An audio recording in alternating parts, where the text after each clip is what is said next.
मध्य प्रदेश की ताजा खबरें 9 जनवरी 2019 की लेटेस्ट खबरें लेकर आज हम आपके सामने उपस्थित हुए हैं। दोस्तों स्वागत है आपका ज्ञान मित्र न्यूज चैनल में और मैं हूं आपका ज्ञान मित्र कुलदीप पांडे। दर्शकों आज के वीडियो हम आपके लेकर आए हैं मध्य प्रदेश की कुछ बड़ी खबरें जो कि आपके लिए जानना है बेहद जरूरी। तो क्या कौन कौन सी है वो खबरें और क्या है पूरा मामला जानने के लिए इस वीडियो को अंत तक अवश्य देखें। और यदि आपने अभी तक हमारे ज्ञान मित्र न्यूज चैनल को सब्सक्राइब नहीं किया है तो हमारे चैनल को सब्सक्राइब कर लें और साथ ही बेल आइकन दबा दें जिससे इस तरह के लेटेस्ट अपडेट न्यूज आप तक तुरंत पहुंच पाए और आप उसका लाभान्वित हो सके। तो चलिए दोस्तों बिना समय शुरू करते हैं आज का विषय जो कि संबंधित है मध्य प्रदेश की बड़ी खबरें जो कि निकल के आ रही है। 4 बड़ी खबरें हमने आपके लिए निकाली हैं जिनका आपके लिए जानना है बेहद जरूरी। आइए नजर डाल लेते हैं कि क्या है पूरी खबरें विस्तार से। दोस्तों पहली खबर निकल के आ रही है माखनलाल यूनिवर्सिटी के नए कुलपति की नियुक्ति हुई है।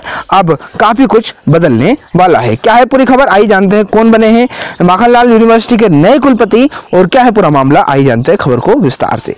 दोस्तों मध्य प्रदेश के जनसंपर्क आयुक्त पी नरहरि भोपाल स्थित माखनलाल विश्वविद्यालय के कार्यवाहक कुलपति बनाए गए हैं। उन्हें कुलपति पद की अतिरिक्त जिम्मेदारी भी दी गई है। यह पद जगदीश उपासने के इस्तीफे के बाद खाली हो गया था।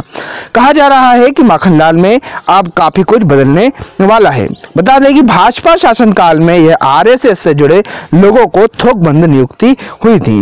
इससे पहले विश्वविद्यालय के कुलपति जगदीश उपासने ने इस्तीफा दे दिया था। उनके इस्तीफे की खबर लंबे समय से चल रही थी। हालांकि उनके इस्तीफे को नामंजूर कर दिया गया था लेकिन बाद में विश्वविद्यालय प्रशासन ने इसकी पुष्टि कर दी थी। दरअसल मध्य प्रदेश के राजनीतिक गलियारों में यह खबर चर्चा की नई सरकार आने के बाद प्रमुख शिक्षण संस्थानों के अहम पदों पर बैठे लोग इस्तीफा दे सकते हैं।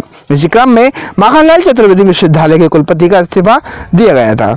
1 मार्च 1975 को जन्मे पी नरहरि 2001 बैच के IAS अफसर है। वे वर्तमान में जनसंपर्क सचिव और आयुक्त माध्यम है। पी नरहरि तेलंगाना के करीमनगर जिले के बसंत नगर गांव के रहने वाले हैं। वे जबलपुर ग्वालियर और इंदौर के कलेक्टर भी रह चुके हैं। तो दर्शकों ये हमने आपको पहली खबर बताई जो कि थी माखनलाल यूनिवर्सिटी से संबंधित जानकारी। अब बढ़ते हैं आगे बात करते हैं अगली बड़ी खबर की जो कि कॉलेज संबंधित है जिसमें कि अगर आप भी कॉलेज करना चाहते हैं तो आपके लिए बड़ी खबर साबित हो सकती है। अब कॉलेज हॉस्टल का झंझट खत्म हुआ। ऑनलाइन कीजिए UG और PG की डिग्री जो कि उसको UGC ने मान्यता प्रदान कर दी है। आइए जानते हैं खबर को विस्तार से। अब दर्शकों अब खबर घर से सैकड़ों किलोमीटर दूर कॉलेज और हॉस्टल का झंझट खत्म होने वाला है। देश के सबसे छोटे शहर में बैठा स्टूडेंट भी देश की सबसे प्रसिद्ध यूनिवर्सिटी के सबसे अनुभवी और लोकप्रिय प्रोफेसर से पढ़ सकेगा। विश्वविद्यालय अनुदान आयोग अर्थात UGC ने ऑनलाइन कोर्सों को मान्यता दे दी है। UGC की ओर से शुक्रवार को इस संबंध में सर्कुलर जारी कर दिया गया है।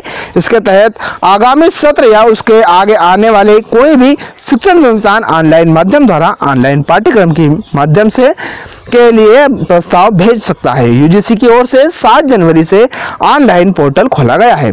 इस पर संस्था अपने आवेदन कर सकेंगे और 31 जनवरी 2019 से आवेदन की अंतिम तारीख रखी गई है। ऑनलाइन आवेदन की प्रमाणिक हार्ड कॉपी व उससे संबंधित सभी कागज 8 फरवरी तक दूरस्थ शिक्षा विभाग नई दिल्ली को भेजना है। UGC की वेबसाइट पर इस संबंध में अन्य जानकारियां संस्था हासिल कर सकते हैं। देश के 22 संस्थानों को इसका नेशनल रिसोर्स सेंटर बनाया गया है जो इस कोर्स के लिए ऑनलाइन लेक्चर अपलोड करते रहेंगे। दर्शकों ये बहुत अच्छी बात है कि अब कहीं पर भी कोई भी व्यक्ति हो तो वह आसानी से अपने कोर्स कर सकता है और उसे कहीं पर रहने की झंझट नहीं है। आइए बढ़ते हैं आगे बात करते हैं अगली खबर की। तो अगली खबर निकल के आ रही है ठंड के कारण ब्रेन हेमरेज की समस्या से 14% लोग मर चुके हैं। दर्शकों आइए जानते हैं खबर को विस्तार से क्या है पूरा मामला। तो खबर निकल के आ रही है ठंड के कारण आ रहे ब्रेन अटैक 14% लोग की हो गई है मौत। दर्शकों आइए जानते हैं खबर को विस्तार से। दोस्तों आंचल में ठंड का मौसम अब जानलेवा हो गया है। सुबह 4 से 6 बजे के बीच लोग ब्रेन अटैक का शिकार हो रहे हैं। इसमें से 14% लोग की मौत हो गई है जबकि शेष लाखों रुपए खर्च करके जान बचा पा रहे हैं। लेकिन केवल जया रोग चिकित्सा में 6 दिन में न्यूरोलॉजिस्ट विभाग और मेट्रो न्यूरो हॉस्पिटल में अकेले ब्रेन अटैक के ही 75 मरीज पहुंचे हैं। इनमें से 10 की मौत हो गई है। अब बता दें कि ब्रेन अटैक के मामले में प्राइवेट अस्पतालों का आंकड़ा इससे काफी ज्यादा है। न्यूरोलॉजिस्ट के विभागाध्यक्ष डॉक्टर दिनेश उदेनिया ने बताया है कि JHN में आए मरीजों से ज़्यादातर को सुबह 4 बजे से 6 बजे के बीच ब्रेन अटैक आया। वजह सर्दी के कारण खून का गाढ़ापन बढ़ जाना और कैटेकोलामीन हार्मोन से ब्लड प्रेशर बढ़ना रहा है।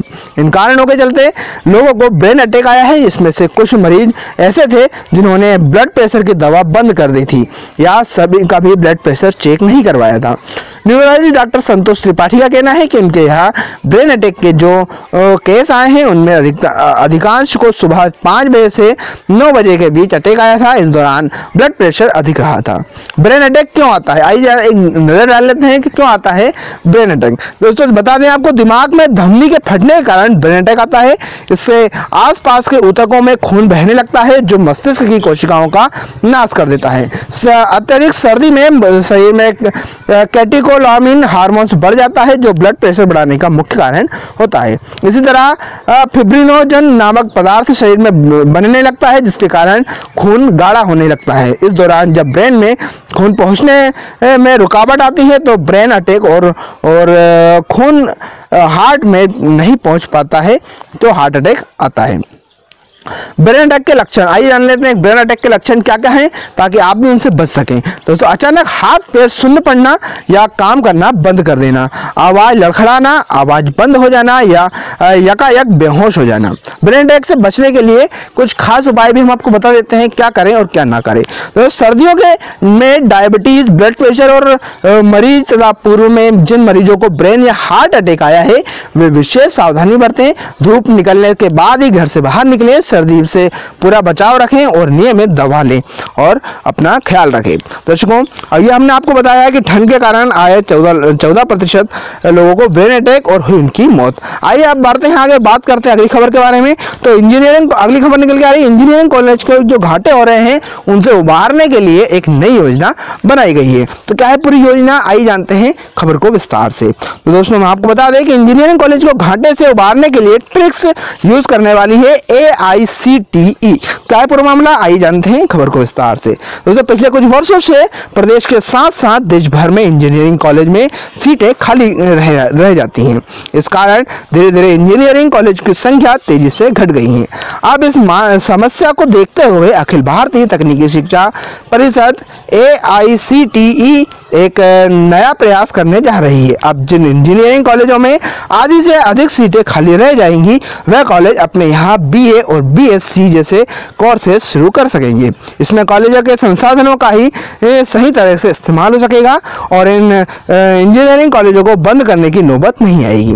AICTE ने इस संबंध में सभी कॉलेजों को दिशा निर्देश जारी कर दिए हैं। इसमें बताया गया है कि अब कई इंजीनियरिंग कॉलेज काउंसलिंग के बाद अपनी सीटें पूरी नहीं कर पाते हैं, इसलिए कैंपस के में BA और BSc जैसे कोर्सेज शुरू करने की इजाज़त दी है।